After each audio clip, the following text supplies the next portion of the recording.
the most anticipated talk show of accountants, finance professionals, and entrepreneurs here in Dubai. So, for our regular viewers, you might all be wondering why I have a new setup and why we have 2 episodes for this month. It is because today we have a very special guest. Today, I am here at the headquarters of MBG Corporate Services, and I will be joined by the head of the legal team of MBG. So without further ado, I would like to introduce to all of you our guest and our guest speaker for the Compliance Summit in October 29, Ms. Sakina Dikenwala.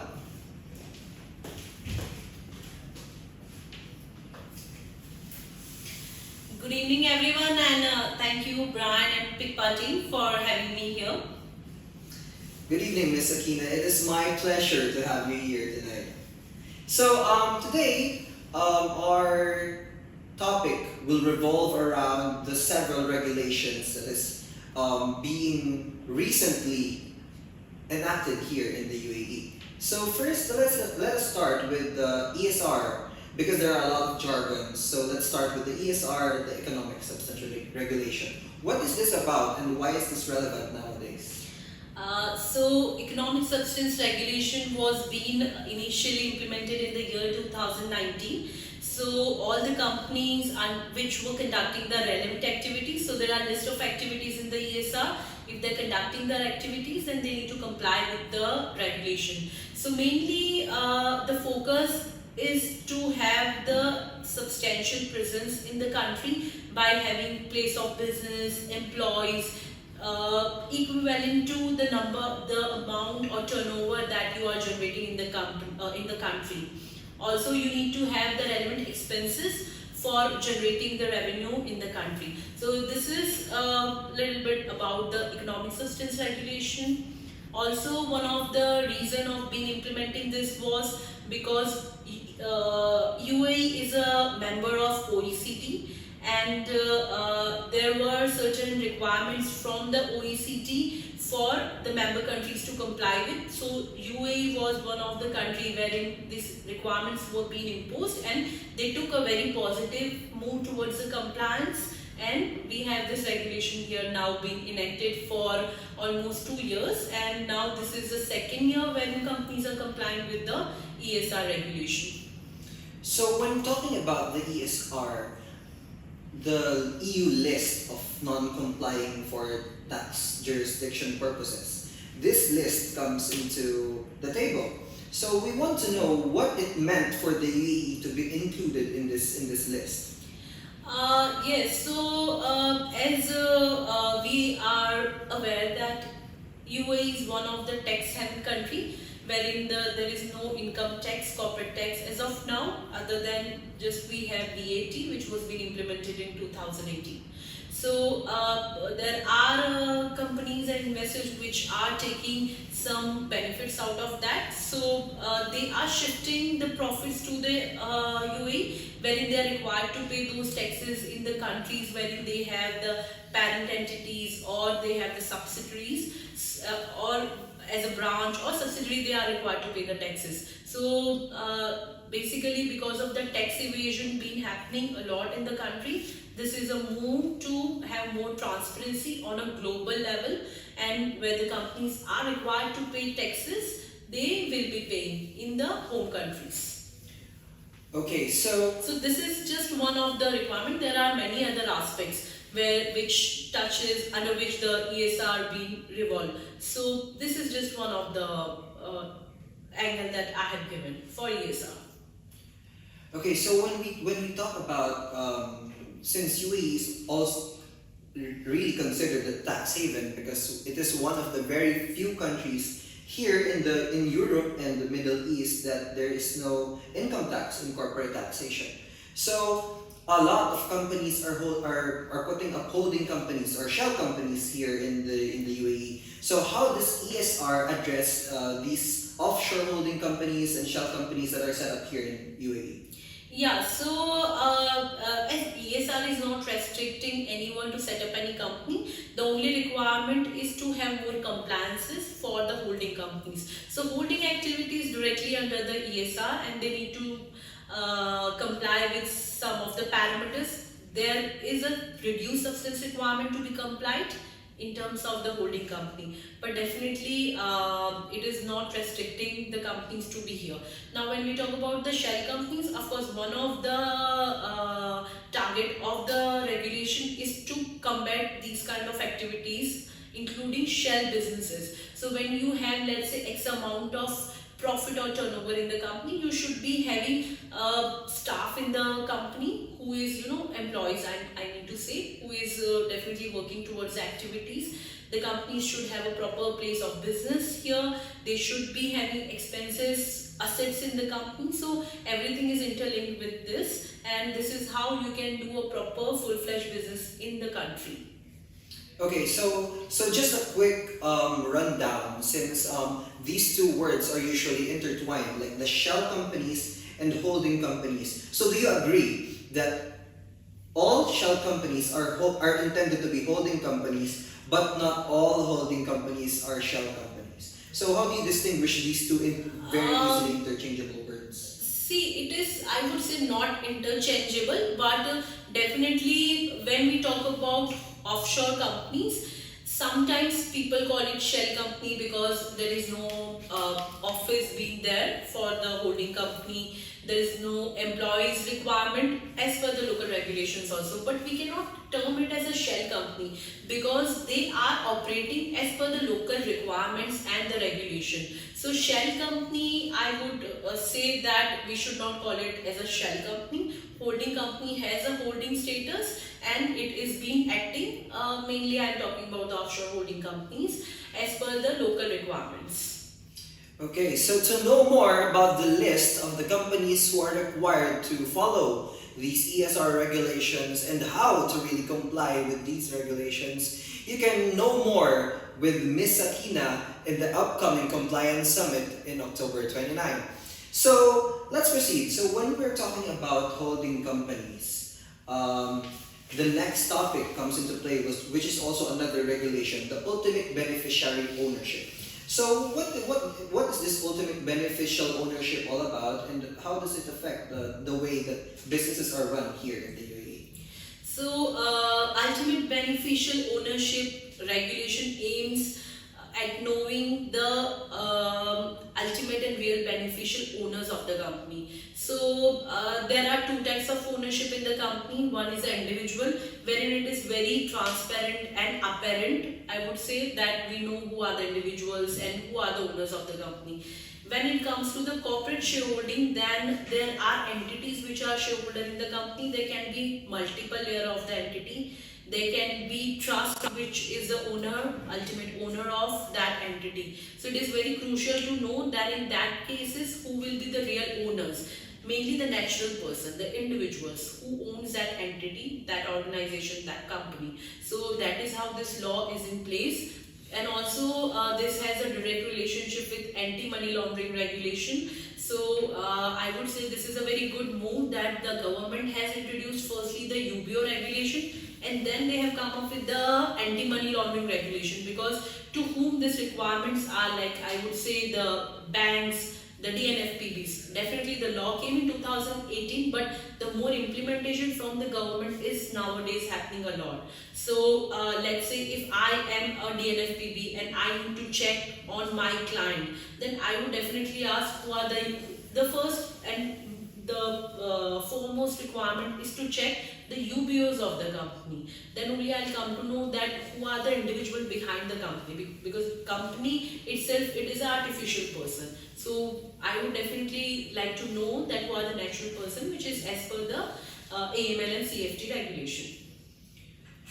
Okay, so since the UAE is now like having this very large boom in foreign direct investments, and like a lot of people are coming to the UAE because of the Expo 2020 and the government's initiative. So there are a lot of initiatives nowadays that attracts foreign investors. One thing that we should tackle, especially for our audience who might be interested in setting up a business here in Dubai.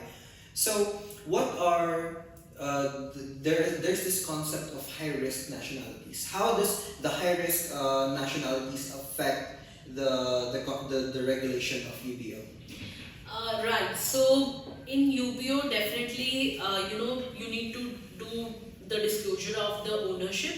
So in terms of the high risk nationality, I would say that the nationalities are not apparently prohibited, but yes, there are some countries which is into the sanction list. So if those countries are in the sanction list, it would be difficult for them to have the company here because it is in the sanction list and no one can anyways deal with them. But otherwise, for high risk nationalities also, they can form the companies. But when there will be a dealings in future with those companies or investors, the companies would take some due care. There will be some due diligence or due care being taken by the company while dealing with them. But I don't see any difficulty for them in having the businesses here. UAE being a very welcoming country, and there are a lot of regulations they have put.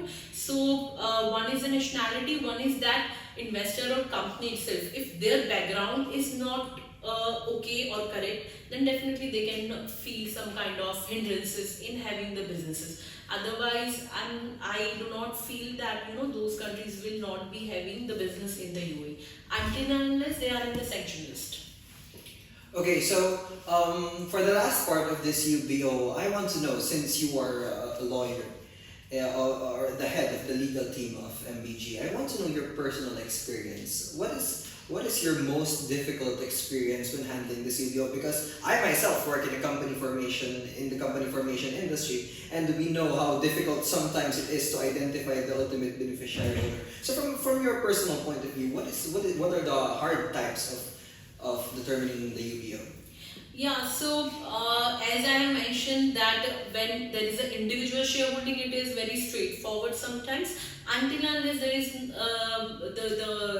the person is not acting on a nominee capacity, that is something different. Then when we go to the corporate shareholding, multiple layers of entity, and that too on top, if there is a government entity or there is a trust, then there is a process given under Article 5 of the UBO regulation that how we are going to determine the UBO. So it may be coming down to defining the senior management or appointing the senior management as the UBO. But a correct checking and a correct determination and assessment needs to be done, and then the same has to be submitted to the authorities. And authorities are also reviewing all the documents which is being submitted, and then they give a go ahead that yes, that is something what correct assessment and correct disclosure to the authorities have been given. Also in terms of UBO, when there is a change in the UBO, the companies are required to notify within certain timeline to the authorities. This is also very crucial because if the companies do not do that timely, there could be some repercussions in terms of penalties and fine that the company may face. So one-time disclosure is very good, but again updating it whenever there is a change is also a compliance requirement. Okay, so that's great. So these regulations are really catching up with the global good governance standards. So since you mentioned about the UBO, this UBO is like the initiative of the government to combat anti-money laundering. So we want to know what is the environment of anti-money laundering here in the UAE before these regulations were put in place, and how did it come to be that the UAE we need an anti-money laundering law. What is the environment of UAE before these regulations when it comes to anti-money laundering? So definitely there was several cases being identified by the authority where money laundering were taking place, and to combat those, these are the regulations which are being placed. Also in terms of the coverage, initially to the financial institutions and exchange houses and other related organizations, this was being imposed and they complied. Then gradually, now with last year I would say there were a strict requirement for the DNFPB. So mainly there are 4 sectors which are coming into the DNFPB: real estate, jewelry businesses, then corporate service providers, lawyers, and audit and accounting firm. So these are the sectors which are coming under the DNFPB list, and now they are being given kind of the notices by the authorities to comply with the regulation. So they did their registrations, and now it is a time wherein they are making the frameworks of the AML regulations, and then they are doing the compliance part as well. So as I said that there is a very correct steps that has been taken. So UBO was being implemented, and now there is a AML, and now being audit will are being conducted also by the authorities. So authorities are coming for the inspection. They are checking whether the companies are complying or not. And since these are very initial phases, they are taking a very liberalized step, and they are creating more awareness as of now, and envisaging the companies to comply with the regulation rather than just putting up the fine. Of course, if there are severe cases of the money laundering being identified directly, they are imposing the fine. But currently, what I feel the move of the government is to have all the companies comply with the regulation. Okay, so I also again want to ask for your opinion. Since money laundering is a very vague topic, it's very hard to identify what money laundering is, and how these activities can be tagged as as a money laundering activity. So from your opinion, are the current regulations now like effective in actually identifying these activities, these high risk activities?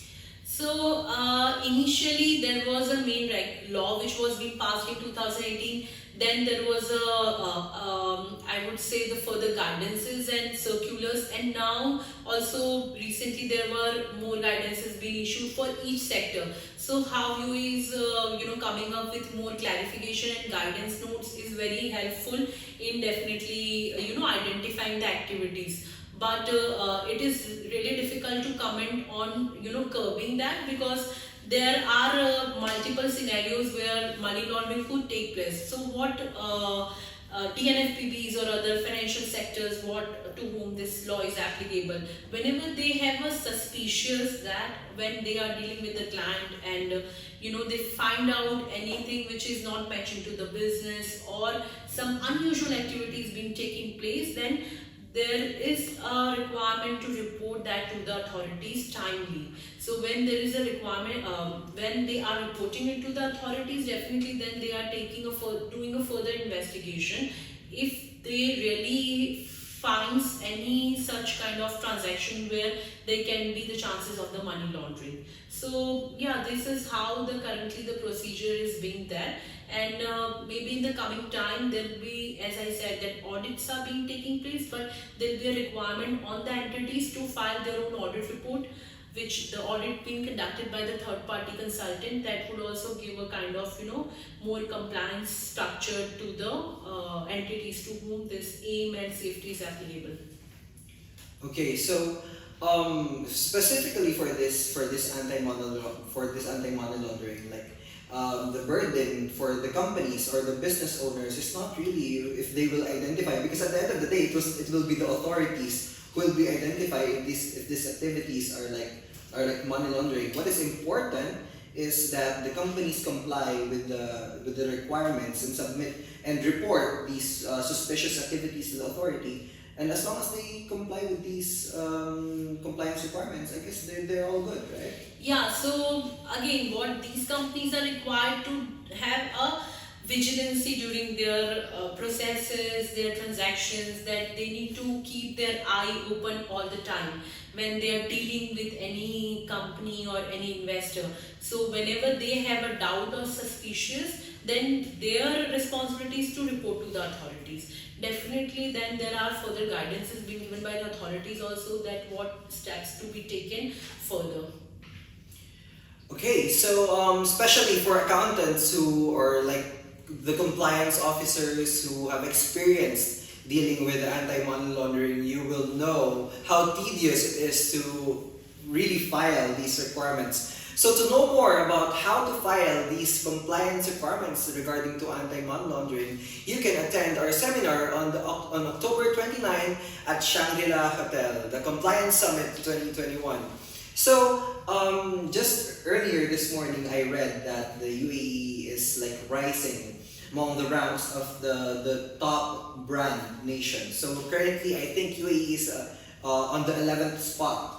So UAE is really trying its very best to top all these lists, like the tallest building, now the Expo 2020, like everything. So when it comes to the compliance sphere, since the UAE is striving very hard to be the foremost when it comes to setting up a business here in the Western world, what do you think are the next steps? Are you foreseeing any like internationally followed standards that might be adopted in the future here in the UAE?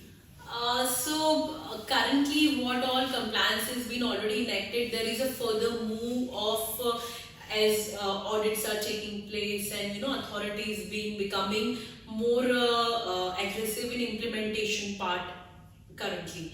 But in the coming future, maybe there will be more such compliances, because previously there were no compliances in this country, not much, but now since they are coming and taking step by step, so there could be the laws or the taxes being there in the country, but definitely it is very difficult to comment on at this point of time.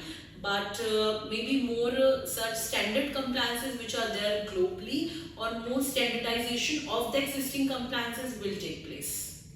Yes, because if well, come to think of it, like a lot of these regulations have just been enacted 2 to 3 years ago, so there's still a lot of space for growth. So and also for the last part, because I know most of the accountants here will be asking about this, since there's this recent implementation of the VAT in 2018, and like the recent removal of which shocked a lot of business owners, the removal of the requirement that you will need the local sponsor. Right. So as MBG being the leading corporate service provider here in the UAE, I want to know your opinion, like how near in the future are we seeing the arrival of corporate and income taxation?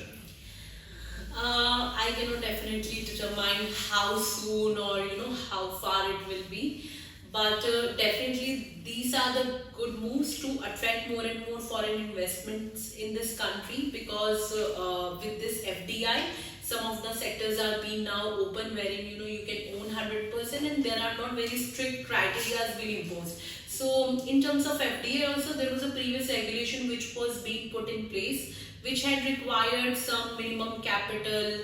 Then you need to do some additional registrations with some authorities like 13 club and etc. So these kind of requirements are not there now, so definitely it is kind of a very welcoming move, wherein more investments can be done in this country. So but again, how much this has a linkage with the corporate tax, this still remains as an open area or open point. Okay, so thank you so much, Ms. Akina. We learned a lot about the compliance environment here in the UAE. So to learn more and to hear more from Ms. Akina and her wonderful expertise, you can attend the event of the Compliance Summit 2021 at Shangri-La Hotel at October 29. So for a lot of companies here in Dubai, and of course a lot of our viewers now here can relate, that most of the companies have accountants that focus on these compliance regulations. And since these regulations are relatively new in our ears and a lot of jargons, so your company can focus more on your core business activities. Luckily, this year we have partnered with MBG Corporate Services, the leading corporate service providers, to help you and your company thread these regulations. So let us invite Ms. Jennifer Caraga, Senior Manager of MBG Corporate Services and a Filipina that is one of the leaders of this company. Hi Ryan, thank you for having me here. Hi Ms. Jen. It's a pleasure to see you all. It is also my pleasure, and it's also a pleasure of all our audiences. And I guess a lot of you will, a lot of your very beautiful face will be seen by our members in the next few activities. Right. So tell us, how can MBG help businesses tread these very tough regulations?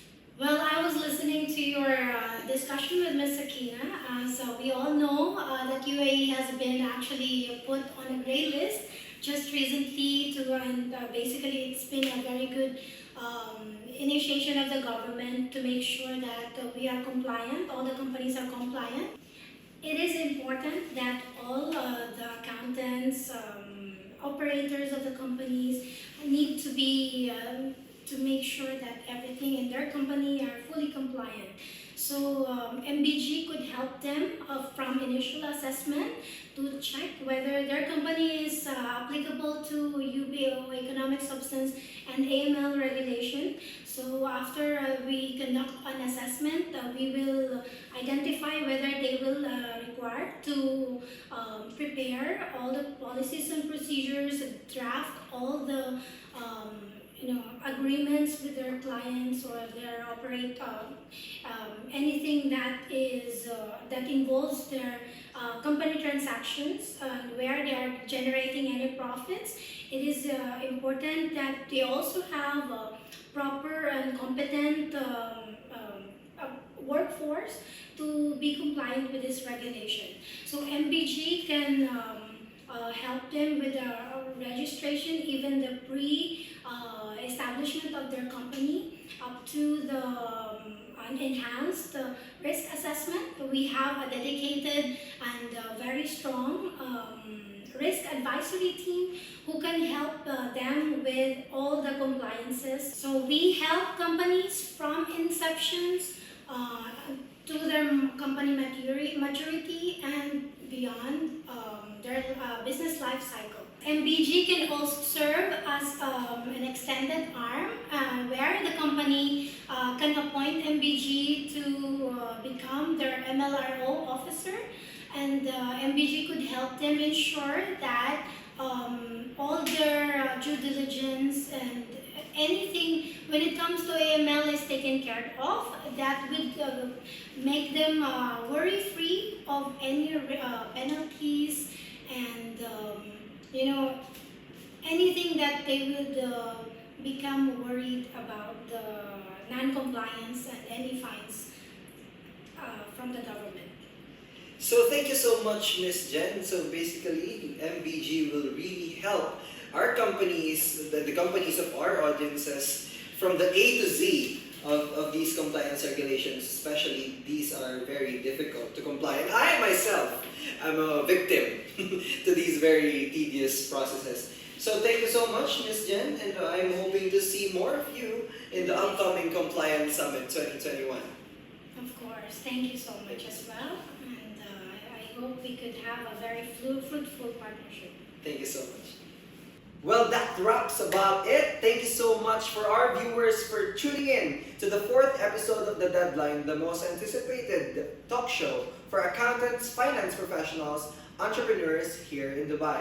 So to learn more about these topics, you can attend this upcoming Compliance Summit 2021 happening on October 29th at Shangri-La Hotel Dubai. So once again, good evening everyone, and thank you for watching. Bye!